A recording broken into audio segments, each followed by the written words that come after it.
Assalamualaikum warahmatullahi wabarakatuh. Waalaikumsalam warahmatullahi wabarakatuh. How are you today? Fine, all? Alhamdulillah, Sir.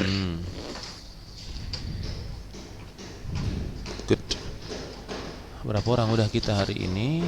Oh, udah ada beberapa orang ya. Merazan, Mas Farel.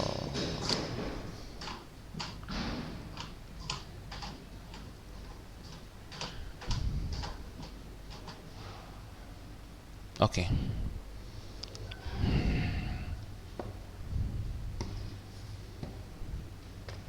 Today masih di buku ya. Kelas 10. Oke. Cut Nyadin chapter 11. Cut Nyadin. Siapa Cut Nyadin ini? Who is Cut Nyadin? Heroine ya. Cewek heroin. Dari Aceh kan? Okay, from Aceh. Tujuan pembelajaran recount ya, teks recount sederhana. Masih berkisar recount ya. Masih berkisar recount. Okay. Bedanya aku udah tahu, udah pernah saya kasih tahu kan waktu itu. Beda recount dengan apa? Dengan naratif ya. Di bawah juga masih sertakan. Ya, nanti bisa dilihat lagi supaya lebih ingat. Kita ke ini dulu lah ya. Guerrilla forces. Guerrilla bacanya gitu ya.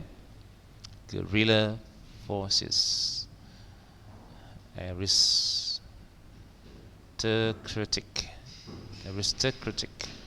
Guerrilla forces. Aristocratic. Bangsawan ini. Kekuatan gerilya ya, gerilya kita kan tahu ya. Pasukan gerilya tidak nampak biasanya di hutan ya. Muncul secara sporadis.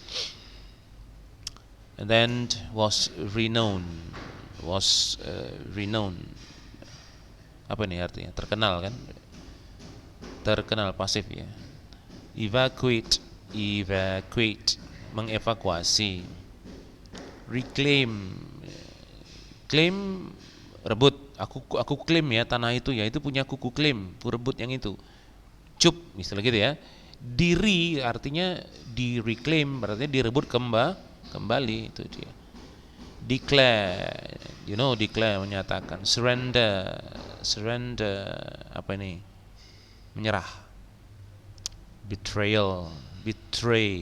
Betrayal tulisannya nanti kalau pengkhianatan, betray. Assault, apa? Assault, menyerang. Ini dia. She is very assaulting, sangat menyerang orangnya. Okay. Treason, apa? Treason sama nih, betray, treason sama nih. Apa tadi betray? Pengkhianatan sama, treason. Bloodshed, kalau ada blood tulisannya blood. Jadi blood bacanya boleh bloodshed. Shed itu titisan darah. Kalau ada bloodshed tumpahan darah. Bloodshed. Tapi kalau di sini ada shed tears. Ya, tears berarti apa itu? Tumpahan atau titik-titik, ada air mata yang tertumpah gitulah ya. Oke, mereka shed tears. Oke, air mata yang tertumpah. Martir. Jadi ini orang Indonesia bisa, dia seorang martir. Martyred. Jadi kalau di sini martyred jadinya ya. Martir tuh orang yang apa ya? Martir, berkorban nyawa bisa demi kemerdekaan umpamanya. Dia seorang yang martir. Gak peduli dengan yang lain. Aku serahkan nyawaku demi kemerdekaan. Orang martir tuh, gitu ya. Oke. Resist, ya. Resist, menolak. Exile, apa? Exile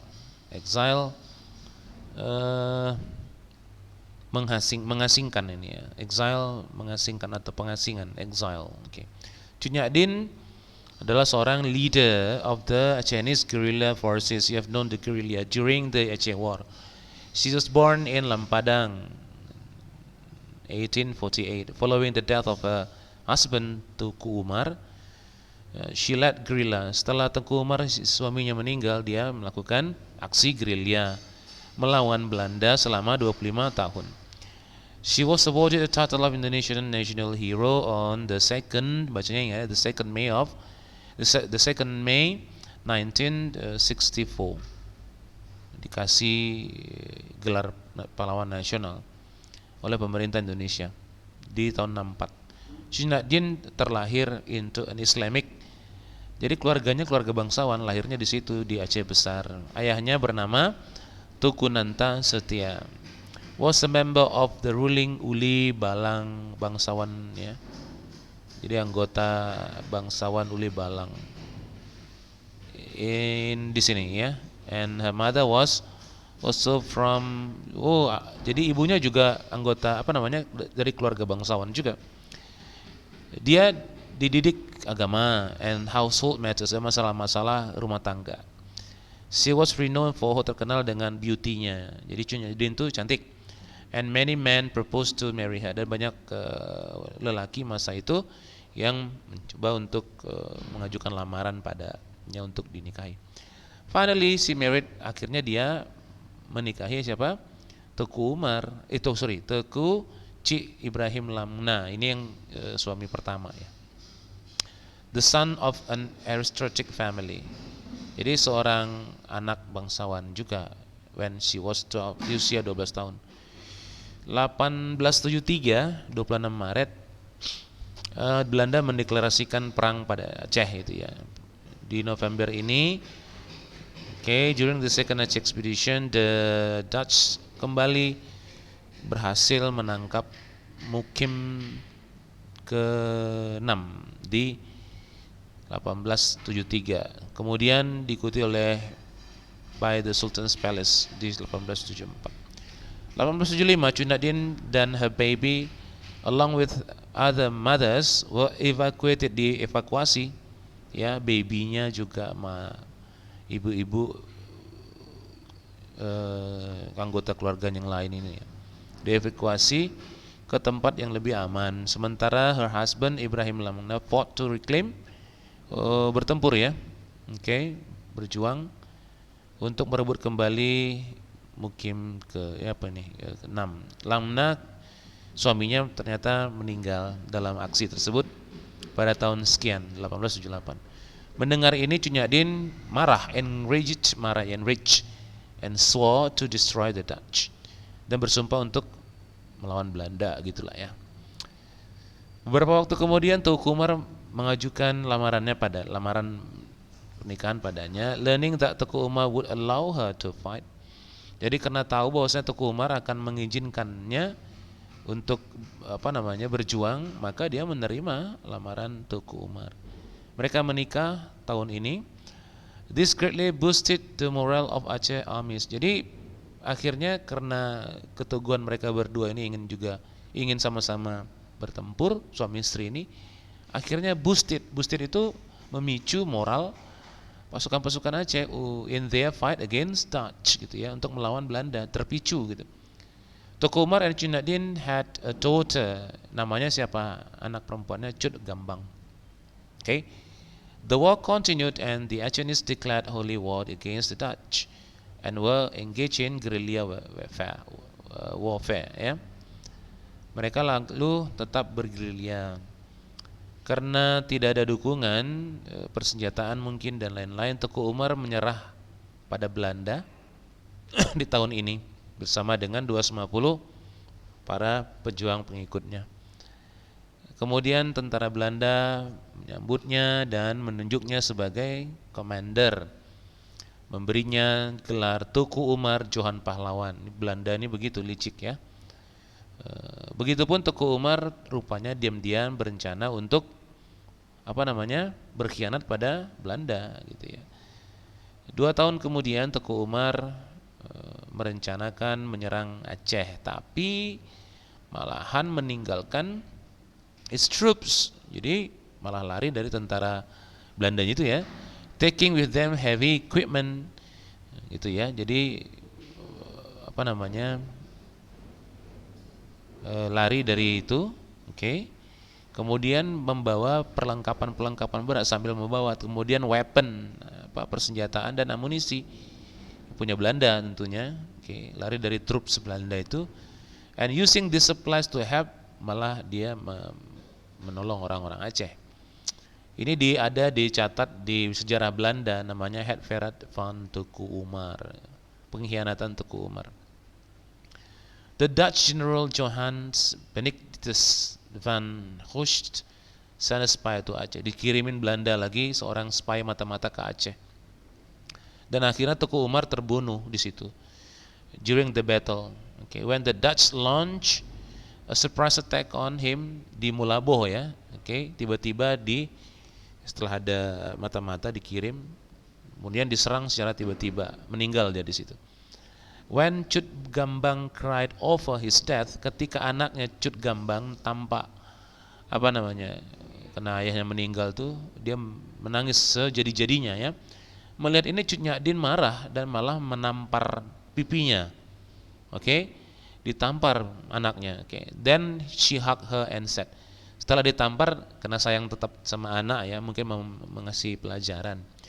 Karena tadi ayahnya meninggal, anaknya kemudian menangis sejadi-jadinya, ibunya Cut Nyak menamparnya dengan keras dan lalu memeluknya dan berkata, seorang wanita Aceh atau wanita Aceh, kamu tahu begitu ya, we may not shed tears, kita tidak boleh menjatuhkan air mata bagi mereka yang martir, yang menjadi apa, martir apa tadi?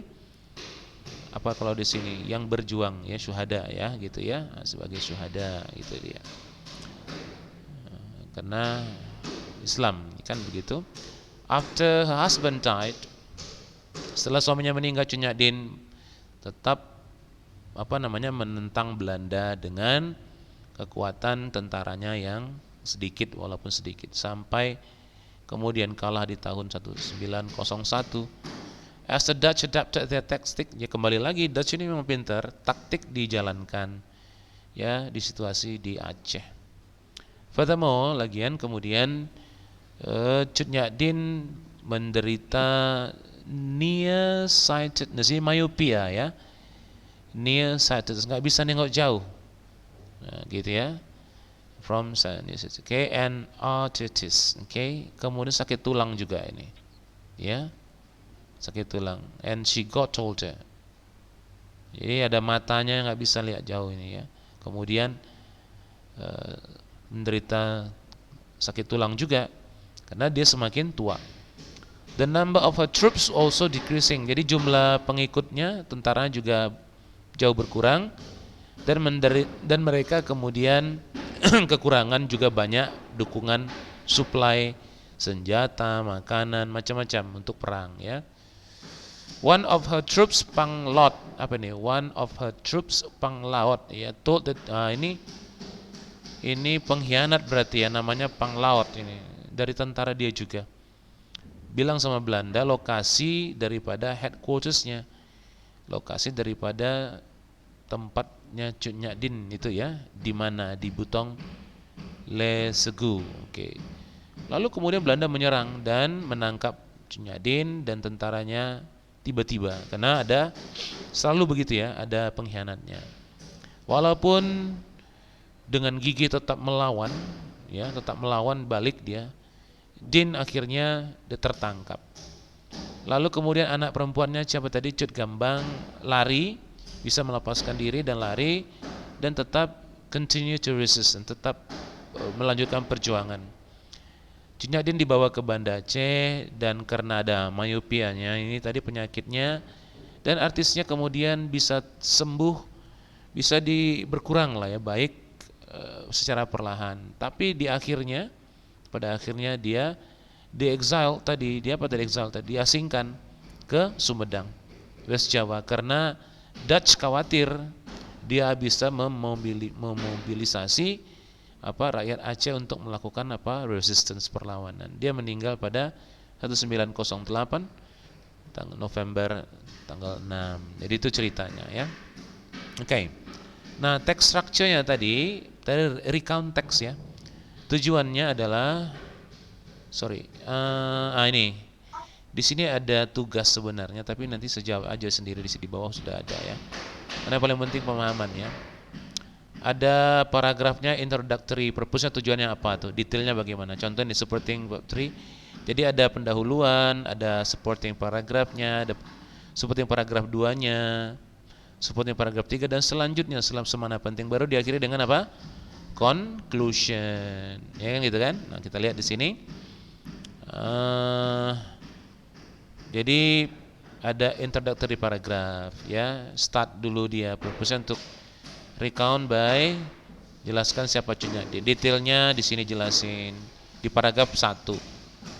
Baru masuk paragraf lagi di sini to tell about her family-nya gitu ya. Islamic macam-macam tadi sudah ada supporting paragrafnya, to tell the start of war. Paragraf 3-nya lagi, oke. Sampai kemudian paragraf 6.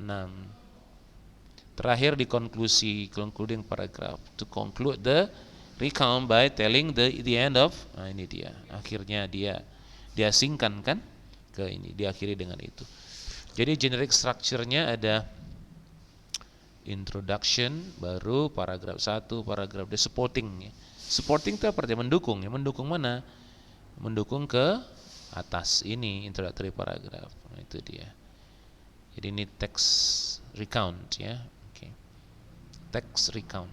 Bedanya nanti dengan dengan naratif. Naratif biasanya fiksi ya.